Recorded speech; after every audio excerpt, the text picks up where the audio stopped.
ان کی تربیت کے سرکار دو عالم صلی اللہ علیہ وسلم کے بارگاہ میں رہ کر جنہوں نے علم سیکھا ہو، جنہوں نے ہنر سیکھا ہو، تو ان کے علم اور ہنر میں کبھی شک نہیں کیا جا سکتا۔ یہ حضرت عمر بن خطاب ہیں کہ نبی پاک صلی اللہ علیہ وسلم اور حضرت ابو بکر صدیق رضی اللہ تعالیٰ عنہ کے دور میں مسلمان اور اسلام تقریباً حدود عرب میں پھیل گئے، اور حدود حرم میں پھیلنے کے بعد اب باری یہ تھی کہ عرب کے حدود سے باہر نکل کر کے اسلام کی تبلیغ کی جائے، اسلام کی ترویج و اشاعت کی جائے۔ اس بات کے قائل خود حضرت عمر بن خطاب ہیں۔ حضرت عمر بن خطاب حضرت ابو عبیدہ سے ایک مرتبہ بیان کرنے لگے کہ اللہ کے رسول صلی اللہ تعالیٰ علیہ وسلم کا مجھے خلیفہ بنا دیا گیا، میں اپنے آخری دور میں فرماتے کہ میں تقریباً 23 لاکھ مربع میل کا تنہا سلطنت ہوں، امیر المومنین ہوں، سلطنت کا والی ہوں، اور تحدیث نعمت کے طور پر کہہ رہا ہوں کہ میں نے حتی الامکان سرکار کی خلافت کو ادا کرنے کا حق ادا کیا۔ یہ وہی عمر بن خطاب ہے کہ ایک وقت اس پر ایسا بھی گزرا ہے کہ اس کے باپ نے، یعنی حضرت عمر بن خطاب فرماتے ہیں کہ میرے باپ خطاب نے مجھے 5 اونٹ دیا اور یہ کہا کہ ان اونٹوں کو چراؤ، میں ان کی ذمہ داری نبھاتا تھا، ان کو چراتا، ان کو کھلاتا، ان کو پلاتا۔ جب میں ایک عرصہ، ایک زمانے تک ان کو چراتا رہا تو میرے باپ میرے پاس آئے اور کہا کہ تم ان اونٹوں کو ترتیب سے لگاؤ، اس اونٹ کو آگے رکھو، اس کو اس کے بعد، اس کو اس کے بعد۔ میں بہت کوشش کرتا رہا، مہینوں تک کوشش کرتا رہا، لیکن مجھ سے وہ ترتیب نہ ہو سکی۔ ان کے والد کا کہنا یہ تھا کہ جب اونٹ چرانے لے جاؤ تو آگے اس اونٹ کو جو دودھ زیادہ دیتی ہے اس کو رکھو، پھر اس کو رکھو، پھر اس کو رکھو، پھر اس کو رکھو۔ حضرت عمر بن خطاب کا کہنا ہے کہ میں 1 مہینے سے زیادہ اس پر محنت کرتے رہا کہ میرے باپ خطاب نے جو ترتیب مجھے بتائی ہے، جو طریقہ مجھے بتایا ہے، میں اس طریقے سے اپنے اونٹ کو چراؤں، میں اس طریقے سے اپنے اونٹ رکھوں، لیکن مجھ سے وہ 5 اونٹ سنبھالے نہ گئے۔ یہ نبی پاک صلی اللہ تعالیٰ علیہ وسلم کی تربیت کا اثر ہے، یہ نبی پاک صلی اللہ علیہ وسلم کے صحبت کا اثر ہے کہ 24 لاکھ مربع میل کا میں مالک ہوں، 24 لاکھ مربع میل کے لوگوں کو میں سنبھال رہا ہوں۔ یہ سرکار کی تربیت کا اثر ہے کہ ابن خطاب میں اتنی جرات نہ تھی کہ وہ چند اونٹ اور چند بکریوں کو سنبھال سکے، وہ اتنے بڑے جم غفیر کو، اتنی بڑی آبادی کو سنبھال رہا ہے۔ یہ صرف اور صرف سرکار کی تربیت ہے۔ حضرت عمر بن خطاب رضی اللہ تعالیٰ عنہ کا مقام و مرتبہ جب آپ جاننا چاہیں تو سرکار کی صحیح حدیث ہے، لو کان بعدی نبی لعمر بن الخطاب، کہ اللہ تبارک و تعالیٰ نے مجھ پر سلسلہ نبوت کو ختم کر دیا، میں خاتم النبی ہوں، لیکن اگر کوئی میرے بعد نبی ہوتا تو حضرت عمر بن خطاب رضی اللہ۔ پتا کیا چلا کہ حضرت عمر بن خطاب رضی اللہ تعالیٰ عنہ کے اندر وہ تمام ہنر موجود تھے، وہ تمام تر صلاحیتیں موجود تھیں جو کہ حضرت عمر بن خطاب رضی اللہ تعالیٰ عنہ کو چونکہ نبوت نہ ملی، اس کی وجہ یہ ہے کہ آپ کے بعد سرکار دو عالم صلی اللہ علیہ وسلم کے بعد نبوت کا سلسلہ ختم۔ عزیزان ملت اسلامیہ، چاہے آپ کی اسلام لانے کا دور ہو، چاہے آپ کی اسلام قبول کرنے کا زمانہ ہو، ان تمام دوروں کو، ان تمام واقعات کو جب آپ پڑھیں تو اندازہ ہوتا ہے کہ حضرت عمر بن خطاب رضی اللہ تعالیٰ عنہ اس وقت بھی بڑے بہادر تھے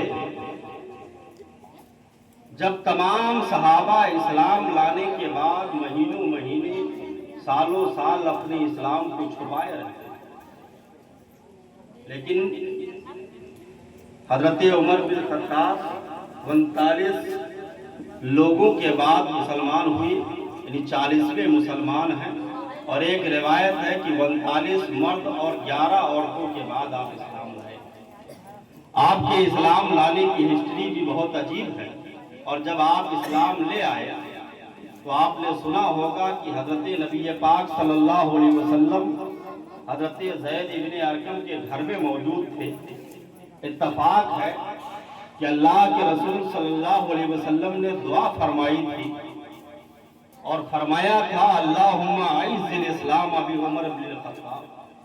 کہ اللہ تو عمر بن خطاب کے ذریعے سے اسلام کو قوت عطا کر دے، اے اللہ تو حضرت عمر بن خطاب کے ایمان کے سبب سے اسلام کو طاقت عطا کر دے۔ روایت میں آتا ہے کہ جب اپنے بہن کے گھر سے آپ زید ابن ارقم کے گھر آئے اور نبی پاک صلی اللہ تعالی علیہ وسلم کے ہاتھ پر رکھ کر اپنا ہاتھ رکھ کر کے سرکار کے دامن کو تھام لیا، آپ مسلمان ہو گئے، تو اس وقت جب اسلام جو حضرت زید ابن ارقم کے گھر پر مسلمانوں کا ٹھہراؤ تھا وہ کفار مکہ سے بچ کر تھا، کفار مکہ سے چھپ کر تھا، لیکن جب حضرت عمر بن خطاب اسلام لائے تو مسلمانوں کو دو صفوں میں بانٹا۔ ایک صف میں حضرت عمر بن خطاب آگے ہیں، دوسرے صف میں حضرت حمزہ رضی اللہ تعالیٰ عنہ آگے ہیں، اور حضرت زید ابن ارقم کے گھر سے نعرہ تکبیر کی صدا بلند کرتے ہوئے جا کہاں رہے ہیں؟ مسجد الحرام کی طرف جا رہے ہیں۔ روایتوں میں آتا ہے کہ جب کفار و مشرکین نے یہ دیکھا کہ حضرت عمر بن خطاب رضی اللہ تعالیٰ عنہ اور حضرت حمزہ اس وقت مسلمانوں کے صفوں میں ہیں، مسلمانوں کے گروہوں میں ہیں، تو ان کے پیروں کے تلے سے زمین کھسک گئی۔ یہ بھلا کیسے ہو گیا کہ جو اسلام کے سب سے بڑے مخالف تھے آج وہی اسلام کے دامن کو تھامے ہوئے؟ ملت اسلامیہ حضرت عمر بن خطاب جب مسلمان ہوئے تو میں نے بتایا تھا، اس سے پہلے بھی بتایا ہوں کہ مسلمان کو جہاں بھی دیکھتے تھے تو کفار و مشرکین اپنے حد بھر انہیں تکلیف پہنچاتے تھے۔ اگر کوئی غلام ہوتا تھا تو اس کو طرح طرح سے سزائیں دیتے تھے، مارتے تھے کہ یہ اپنے دین سے باز آ جائے، یہ اپنے مذہب سے باز آ جائے، پرانے دین کو، ہمارے دین یہ پھر سے اپنا لے۔ حضرت عمر بن خطاب رضی اللہ تعالیٰ عنہ نے جب تمام صحابہ کا جائزہ لیا، تمام مسلمانوں کا جائزہ لیا، تو سب اسلام لانے کے سبب سے مارے جاتے تھے۔ سب کو اس لیے مارا جاتا تھا کہ وہ مسلمان ہیں، لیکن حضرت عمر بن خطاب کو کوئی مارنے والا نہیں۔ حضرت عمر بن خطاب نے کوئی جب سزا نہیں پائی تو ایک دن آپ سوچنے لگتے ہیں دوسرے صحابہ جو اسلام کی راہ میں جن کے جسموں پر زخم آئے تھے، جن کے جسموں پر چوٹیں لگی تھی، جب حضرت عمر بن خطاب ان کو دیکھتے تو آپ کی آنکھوں سے آنسو جاری ہو جاتے کہ بھلا تمہارے اسلام لانے میں اور ہمارے اسلام لانے میں کیا فرق ہے؟ تم جب اسلام لائے تو اسلام لانے کے سبب سے تمہیں مارا گیا، تمہارے جسموں کو زخمی کیا گیا، تمہارے جسموں سے خون نکالا گیا، تم کو تپتی ہوئی ریت پر لٹایا گیا، تمہارے سینوں پر، تمہارے پیٹ پر بڑے بڑے پتھر رکھے گئے، لیکن یہ ساری سزائیں مجھے نہیں مل رہی ہیں، میں بھی مسلمان ہو گیا ہوں۔ کہیں ایسا تو نہیں کہ میں پکا مسلمان نہیں ہوں، میں سچا مسلمان نہیں ہوں۔ حضرت عمر بن خطاب رضی اللہ تعالیٰ عنہ ضد میں آتے ہیں اور اپنی جھولی سے کھڑے ہوتے ہیں کہ آج میں گھر گھر جاؤں گا، جتنے بھی کفار اور مشرکین کے سردار ہیں میں ان سب کے گھروں پر جاؤں گا اور اپنے مسلمان ہونے کا اعلان کروں گا۔ کہیں ایسا تو نہیں کہ ان کو ابھی خبر ہی نہیں ہوئی ہے کہ میں مسلمان ہو گیا ہوں، کیونکہ اسلام کی راہ میں اب تک ہم پر کوئی چوٹ نہیں آئی ہے، ہم کو کسی نے برا بھلا نہیں کہا ہے، ہمارے راہ میں ابھی کانٹے نہیں بچھائے گئے ہیں۔ عزیزان ملت اسلامیہ، یہ خیال لے کر کے آپ پہنچ جاتے ہیں عرب کے سب سے بڑے جاہل، عرب کے سب سے بڑے مشرک، عرب کے سب سے بڑے کافر، تمام کافروں کے سردار اور اپنے ماموں ابو جہل بن ہشام کے۔ ابو جہل بن ہشام یہ کفار و مشرکین کا سردار تھا، نبی پاک صلی اللہ تعالیٰ علیہ وسلم کا بڑا سخت دشمن تھا،